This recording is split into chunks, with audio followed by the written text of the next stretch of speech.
Okay, so welcome back everyone. Today's problem of the day is snake and ladder problem. तो इसको तुरंत से one note पे ले चलते हैं एंड आज के PUTD के साथ यार हमारा एक one of the again standard question that is snake and ladder document हो जाएगा. That's a very good thing right. तो क्वेश्चन के इम्पॉर्टेंट पार्ट्स को हाईलाइट करते हैं राइट. तो ये एकदम सिंपल सा क्वेश्चन है. क्वेश्चन तो बहुत ही सेल्फ एक्सप्लेनेटरी है. बचपन में हमने सबने ये गेम खेला है स्नेक एंड लैडर वाला right. So we start from this position one right. और जो भी डाइस में वैल्यू आती थी we move on ahead right. तो लैडर आता है तो ऊपर चढ़ जाते थे और स्नेक के टिप पे हैं तो अगेन नीचे आ जाएंगे right. Okay so N cross N snakes and ladders का बोर्ड है हमारे पास right. Where the number is from 1 to n star n. Find the minimum number of dices thrown required to reach n star n right. 1 से start करेंगे n star n जाना है तो minimum number of dices thrown कितने होंगे right. तो यहाँ पे देखोगे तो ये बेसिकली ये दे रखा है लैडर का मतलब है 3 से 22 के बीच में लैडर है. The next values are 5 and 8 right. तो 5 and 8 के बीच में लैडर है एंड 11 and 35 के बीच में तुम वेरीफाई भी कर सकते हो. So it's 11 and it's 35 right. तो वही यहाँ पे इंग्लिश में लिख रखा है very each pair start from 2 star i to 2 star i + 1 right. तो बेसिकली 3 से 22 के इंडेक्स से हो गया 0 and 1. तो यहाँ पे i को 0 रखोगे तो ये 0,1 को पॉइंट करेगा. i को 2 रखोगे तो it points to 2, it points to 4,5 right. तो मतलब 0 1 2 3 4 and 5 राइट. तो इन दोनों के बीच में लैडर है तो बस इंडेक्सिंग का बात लिखा हुआ है राइट. तो हम इसको कैसे करेंगे यार. तो ये क्वेश्चन अपना ग्राफ से होने वाला है एंड ग्राफ में भी स्पेसिफिकली BFS से करेंगे राइट. तो देखो BFS DFS दो टॉपिक है राइट. एंड मैं ग्राफ का प्लेस का लिंक डाल दूंगा, आप ये दोनों टॉपिक देख लेना. बट दोनों ही ट्रैवर्सल होते हैं एंड मेन डिफरेंस ये होता है कि BFS को यार हम लोग शॉर्टेस्ट पाथ निकालने के लिए यूज़ करते हैं. रीज़न बीइंग कि ये लेवल बाय लेवल ट्रैवर्सल होता है राइट. सबसे पहले अपने लेवल में ये चेक कर लेता है, यहाँ पे +1 कर देगा, फिर ये लेवल 2 हो जाएगा, लेवल 3 हो जाएगा राइट. बट DFS वैसा नहीं होता यार. ये क्या होता है कि अगर तुम्हें लॉन्गेस्ट पाथ चाहिए राइट तो ये उस केसेस में ज़्यादा बेनिफिशियल होता है क्योंकि इसमें रिकर्जन होता है और ये आइटरेटिव अप्रोच है BFS. तो DFS में बेसिकली क्या होता है, तुम लेट्स से किसी नोड से स्टार्ट किया तुमने तो तुम इसके नेबर पे चले गए राइट. और ये मान लो ये ऐसे ये कनेक्टेड था, ये तीनों नोड कनेक्टेड थे राइट. ये और ये इसके नेबर पे चला गया ठीक है. और रिकर बैक करने से पहले फिर ये इसके अगेन दूसरे नेबर पे चला गया, फिर इस नोड के नेबर पे चला गया राइट. ऐसे करके ये बढ़ता जाता है. तो ये बेसिकली ना अपन लॉन्गेस्ट पाथ में ज़्यादा यूज़ केस होता है right. Correct. And then it recur back जैसे यहाँ पे है तो यहाँ पे पेरेंट कॉल पे वापस आएगा and then it explores the other neighbours of the same node right, parent node basically. तो हम यहाँ पे BFS को यूज़ करेंगे शॉर्टेस्ट पाथ निकालने के लिए यहाँ पे, क्योंकि इनने बोला है कि मिनिमम थ्रोस चाहिए राइट. तो ग्राफ बनाएंगे कैसे यार, कुछ नहीं, यहाँ पे हमें एडजेसेंसी लिस्ट बनाने की ज़रूरत नहीं है. हम बस एक 1D एरे यहाँ पे बना लेंगे. लेट्स से उसको नाम देते हैं जंप राइट. और वो एरे कहाँ से कहाँ तक होगा यार, 0 से लेके n क्रॉस n तक होगा. अब n क्रॉस n के इंडेक्स को एक्सेस करना है तो +1 कर देते हैं क्योंकि 0 बेस इंडेक्सिंग होती है राइट. और जैसे 3 से 22 है राइट. तो 3 पे यहाँ पे वैल्यू लिख देंगे जंप कि अगर वैल्यू 3 है, इंडेक्स 3 है तो बेसिकली उसको 22 जंप है राइट. सिमिलरली 5 को 8 से फिल कर देंगे, 11 को 35 से फिल कर देंगे राइट, 20 को 32 से फिल कर देंगे.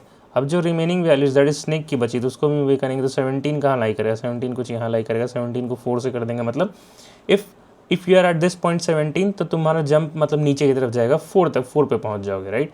सिमिलरली बाकी के वैल्यूज़ को भी भर देंगे. देखो 17 से 4 चले गए, देन 19, तो 19 भी कहीं यहाँ बीच में लाई करेगा राइट. तो 19 का करोगे तो कहाँ जाएगा 7, समथिंग लाइक दिस. ये एरे बना देंगे right. And for rest of the values जहाँ पे हमें वैल्यू नहीं दे रखी है, ना ही वो इंडेक्स लैडर में एग्जिस्ट करता है ना ही स्नेक में राइट. तो जैसे ये 2 है राइट, तो मैं 2 को बोल दूँगा 2 पे भाई कोई जंप नहीं होगा, वो वहीं का वहीं रहेगा राइट. एंड फिर ऐसे ही जो बाकी नंबर्स हैं, लेट्स से मेरे को दिख रहा है एक 35 ले लेते हैं. 35 कोई नहीं, 36 का कोई एंट्री नहीं है राइट. तो 36 भी वो 36 पे रहेगा राइट. ऐसा करना है. जब ये एरे बन जाए तो अपन फिर क्या करेंगे, BFS तो हमें पता है एक क्यू को यूज़ करते हैं हम लोग. तो अब क्यू में इंटीजर्स तो पुश करेंगे ही राइट. क्यू की जो टाइप होगा वो इंटीजर तक पुश हमें करना होगा. बट हर एक इंटीजर पता चलिए कि उस इंटीजर पे पहुंचने के लिए कितना मूव्स रिक्वायर्ड था राइट. तो हम यहाँ पे ना एक 1D एरे को यूज़ करेंगे इस क्यू के डेटा टाइप के लिए ठीक है. और शुरुआत में क्या करेंगे कि हमारा जो स्टार्टिंग पॉइंट है ये होगा राइट, और यहाँ पे मूव्स क्या 0 है, तो हमारा जो क्यू होगा ना यार वो कुछ इस तरीके का होगा कि हम इसमें 1,0 पुश करके रखेंगे अभी राइट। आप प्रोसेस कब तक करते हैं BFS में, जब तक हमारा क्यू एम्प्टी ना हो जाए, तो हम इसको पोल करेंगे, बाहर करेंगे इसको, और इसके बाकी के पॉसिबिलिटीज़ को चेक करेंगे। तो देखो, तो ये जो है अभी राइट, तो इसके बाकी पॉसिबिलिटीज़ क्या है, नेक्स्ट 6 थ्रोज राइट, मतलब ये 1 से अपन 2 जा सकते हैं राइट, 3 4 5 6 7 तक जा सकते हैं राइट। मतलब अब समझ रहे हो ना, लाइक 1 से अपन 2 जा सकते हैं, फिर 1 से या तो 3 चले जाएं यूजिंग द डाइस 2, फिर 1 से अपन 4 चले जाएं, 1 से 5 चले जाएं, 1 से 6 चले जाएं, 1 से 7 चले जाएं using a dice of number 6 right, मतलब जब हमने फेंका तो 6 आया करेक्ट। तो ठीक है, तो हम वही सारे ऑप्शंस एक्सप्लोर करेंगे। अब देखो जैसे 2 पे आए, ठीक है, यहाँ से एक फॉर लूप, यहाँ पे बेसिकली एक फॉर लूप लगा लेंगे बाकी 6 ऑप्शंस को एक्सप्लोर करने के लिए, ठीक है। अब जैसे हम 2 पे आए, तो 2 पे हमने चेक किया कि यार जो जंप का जो वैल्यू था वहाँ पे 2 का वैल्यू पे तो कुछ नहीं है, हाँ ये नहीं है राइट। तो एक सेकंड तो अपन क्या करते हैं यार, एक छोटा सा बोर्ड बना लेते हैं अपन, जो दूसरा टेस्ट केस है वो थोड़ा इजी है, मतलब छोटा है, तो हम इसका बोर्ड बना लेते हैं 7 8 9 राइट। एंड हमारे पास कहाँ से कहाँ तक दे रखा है, सो 2 से लैडर है 8 तक, एंड देन 7 से स्नेक है 3 तक। तो मैं स्नेक ऐसे दिखाया था इस तरीके से, ठीक है, और ये अपना लैडर है, तो मैं लैडर को कुछ इस तरीके से दिखाया था ऐसे, ठीक है, होप दिख रहा है करेक्ट। तो अब हम देखेंगे, देखो अब हम 2 पे जाएंगे तो देखेंगे कि 2 की जो वैल्यू है, 2 की जो वैल्यू है उसका हम देखेंगे कि इस जंप एरे में देखेंगे क्या 2 की वैल्यू क्या है, 8 राइट। तो अपन हम क्या कर देंगे, so jump of 2 is nothing but 8 and 8 is not visited, एक विजिटेड आया भी चाहिए होगा हमें BFS में करेक्ट। तो अगर वो विजिटेड फॉल्स है, मतलब वहाँ तक अभी नहीं पहुँचे, तो हम पुश कर देंगे इसको। So we will be having 2,1 right correct. तो अगर आप मैनुअली देखो तो होगा क्या यार कि अगर हम 1 पे थे राइट, हम 1 पे थे और एक चांस हमने चला राइट, बेसिकली हमें 1 आया और हम 2 पे गए राइट, तो उसी चांस में उसी समय हम 2 से 8 पे पहुंच जाएंगे यहाँ पे, मतलब एक ही चांस में, जब मैं प्लेयर यहाँ पे था तो एक ही चांस में अगर उसको मतलब डाइस पे 1 आता है तो वो यहाँ पहुँच जाएगा। तो क्यू में जो वैल्यू पुश होगी वो क्या होगी, वो होगा 8,1 ठीक है। ये इसका पूरा इंटायर क्रक्स था यार, ठीक है। अब हम अब हमने इसको प्रोसेस कर दिया, ठीक है। अब बाकी के वैल्यूज़ को प्रोसेस करेंगे, तो 2 के लिए हो गया, अब 3 के लिए 3 के लिए कोई जंप नहीं है तो 3,1 पुश कर देंगे, एंड 4 के लिए भी कोई जंप नहीं है तो 4,1 पुश कर लेंगे, मतलब कोई लैडर नहीं है बेसिकली, 5,1 पुश कर देंगे, 6,1 पुश कर देंगे, ठीक है। होप तुम्हें बात समझ में आ गई, ये तुम्हें समझ में आ गया तो बस बात खत्म है, और BFS तुम्हें पहले से पता था तो ईजी हो गया और ईजी हो गया, ठीक है। नेक्स्ट वैल्यू पोल होगा अपने क्यू से, नेक्स्ट वैल्यू क्या है, ये पोल होगा यहाँ पे राइट। अब मैं चेक करूँगा अगेन 6 पॉसिबिलिटीज़ होगी इसकी। तो सबसे पहला पॉसिबिलिटी क्या होगा, +1 करना, मतलब 8 के बाद +1 आया तो अपन 9 का कोई जंप नहीं है राइट। बट तुम देखो 9 तो हमारा टारगेट था, यही तो n×n की वैल्यू थी जो हमें रीच करना था राइट। तो as soon as we have reached here, तो हम उसी समय कर देंगे कि रिटर्न डिस्टेंस राइट। तो एक बात देखो यार, जब हमने इसको पोल किया था तो अभी करंट डिस्टेंस जो बेसिकली करंट पोजीशन था वो 8 था, अभी तो 9 नहीं था राइट।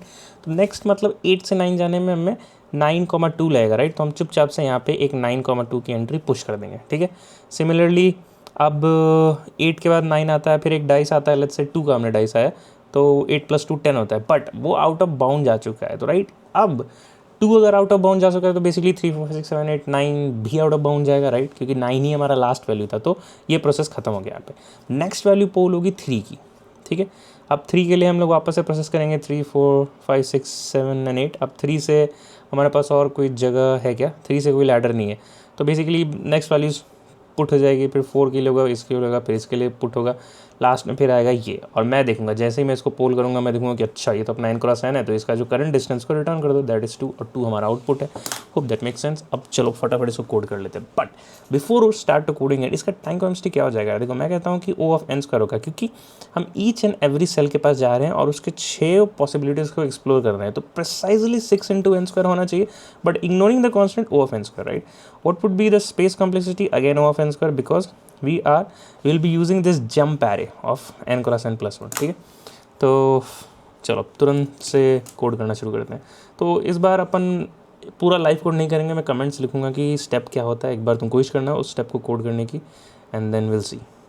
तो बेसिकली 3 स्टेप में अपन इस कोड को कंप्लीट करेंगे। पहला जो हमने एक जंप एरे बनाया, देखो यहाँ पे बना लिया, राइट। ये बस इतना ही बता रहा है कि मैं 2 पर हूँ, तो वहाँ कोई लैडर है तो 2 से लेट्स से 35 जाता है, तो 2 इंडेक्स और 2 वुड पॉइंट 35। सिमिलरली कोई स्नेक है जो लेट्स से हमको हायर पॉइंट पे 40 पे और वो हमें 2 पे ले आता है, तो इंडेक्स ऑफ 40 मतलब jump of 40 will be equals to 2। वही हमने किया भी, देखो jump of ladder of i equals to ladder of i plus 1, jump of snake of i equals nothing but snake of i plus 1, ठीक है। अब position BFS लिखो यार, and that would be it. Now the next step of this code would be that writing the BFS function actually। तो हमने क्या decide किया था, क्यू का जो टाइप होगा, डेटा टाइप होगा, उसको हम एक 1D array रखेंगे, right, which actually holds the value, the current positions, right, and to reach that position what is the number of required throws we want, right।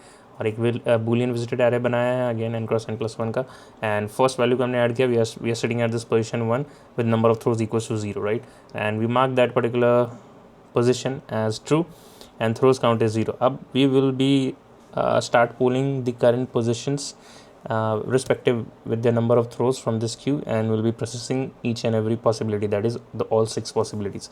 Please try to pause this video here and try to go this approach by yourself. Okay, so here goes our final summation, जहाँ पे हमने queue को process किया। that is first of all हमने जो current value था, that is 1,0, उसको हमने बाहर निकाला, उसकी जो दोनों वैल्यूज़ को स्टोर किया, that is the current position and the distance, right। distance is nothing but basically the number of required throws, right।